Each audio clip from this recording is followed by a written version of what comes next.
Good evening, everybody. It's a little bit late here in Evanston.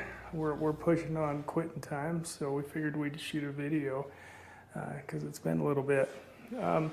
Apologize for that. It's just life is busy. So today we're going to do an ankle series. We do a lot of lower extremities, especially ankles and feet and knees.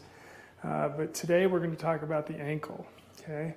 The projections that we're going to do is an AP. We're going to do a 10-degree Mortise view, or Mortise oblique, versus a 45-degree. We do a 10-degree Mortise and a lateral. Okay, the SID is 40 inches.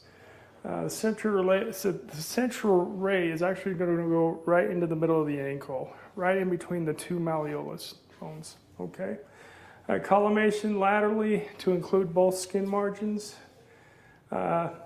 Superior, we need to get a third of the tib fib, and inferiorly, we need to include the proximal aspect of the metatarsals. Okay, that's on the AP. So technical factors, we're going to shoot these at 60 kVp, between 6 and 8 mass. We'll get you right where you need to be. A couple tips about an ankle. The distal fibula should be slightly superimposed with the distal fibula. Okay, so it's okay if there's some superimposition down there at the bottom on the AP, as well as the base of the fifth metatarsal must be included. So we need to include the metatarsals on our, the base of the metatarsals on our images. On the lateral, the calcaneus and talus are seen in full profile. Normally the oblique is a 45-degree oblique. But we do a Mortise oblique, which is just 10 degrees internal rotation. Uniformity of the Mortise joint is seen without superimposition of either malleolus. When we do our critique about this, you'll see what I'm talking about. You actually see a nice joint space between the talus and the tibia and both malleoluses. So that's why we do the 10-degree Mortise. So again, we have Mikkel on video camera, and we have Kate as our model, and we've got this plankton dude as our sock model today. So yeah, let's do an AP. Okay, so we're going to line that straight up and down. Okay, now it's important that we get some dorsiflexion in there. We want to pull the toe of that foot back. Okay, it gives us a little bit better view of that joint right there. If we have it down here like that, you're going to get some joint closure. So on all these views, make sure that you have dorsiflexion going on. Okay.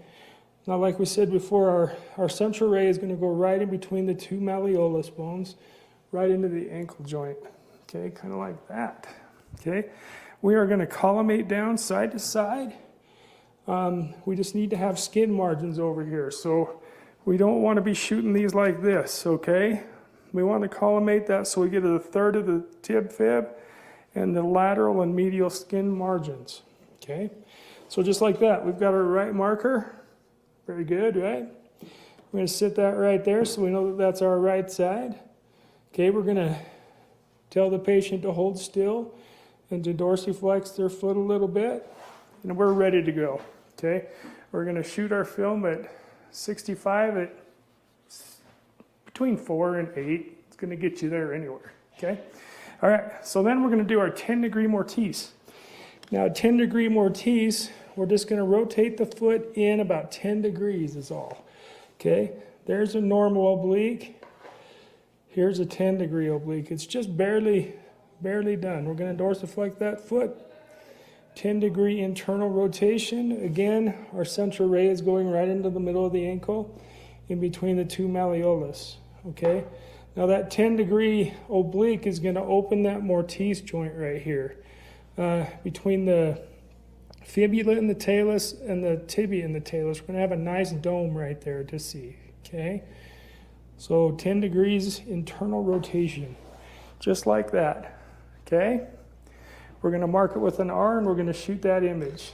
Okay, so now we're going to do a lateral. Okay, we're going to put that thing all the way on its side, and we're going to dorsiflex that foot up. Now on the lateral, we do that because the Achilles tendon runs right here. We want to stretch that Achilles out so we can see if there's any rupture or disruption in that in that Achilles tendon. It's easier to see that if our foot is dorsiflexed, okay? I've actually been there a few times when we've diagnosed a ruptured Achilles. You could see it balled up in here, no longer attached to the posterior calcaneus.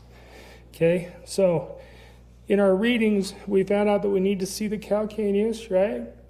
We also need to see the fifth metatarsal, the head of the fifth metatarsal. Okay, we want to be able to see all the tarsal bones right here in a lateral profile, okay? We don't need to see the metatarsals, just the head of the metatarsals, okay? We want 1/3 of the tib fib bone right there. In a perfect world, those are going to be superimposed over each other. As long as you have their forefoot and their calcaneus in the same plane, you're in good shape, okay? Just make sure, again, that foot is dorsiflexed like that. We don't want to shoot down here like this, okay? We want that to be up, stretched out, okay, just like that. We're going to put our right marker on here, and we are going to shoot this image. Now, we're going to shoot all 3 images at the same thing. You know, between 60 and 65 and 4 and 8 mass is going to get you right where you need to be, okay? A couple questions for today so you can answer your managers is, who was on Kate's sock today? Very popular character. He's kind of a weird dude, but we still like him, okay? All right, and we do a certain type of oblique in our oblique series here at Sterling. What is the name of that oblique? Okay, thanks for being here today. We're going to get the rest of these positioning videos out, and it's going to be awesome for you guys to refer to. Just so you know, you guys are doing a great job, and super proud of you. We'll see you at the next class. Thanks, guys. Bye.